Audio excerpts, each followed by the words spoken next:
Hello guys, नमस्कार। मेरे YouTube मंच पे आपका स्वागत है।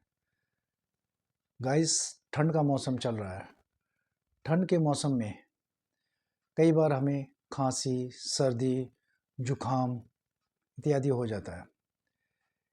इससे हम तुरंत डॉक्टर के पास तो नहीं जा सकते हैं, लेकिन इसका इलाज हमारे घर में ही है। जैसे कि घर में सौंफ है, मिश्री है और मुलट्ठी। पहले तो मुलट्ठी की 2 लकड़ी लीजिए, उसको कूट लीजिए और आधा चम्मच मिश्री और 1 चम्मच सौंफ 1 गिलास पानी में उसे उबाल लीजिए। उबालने के बाद इतना उबालिए कि वो 1 गिलास पानी आधे गिलास में हो जाए।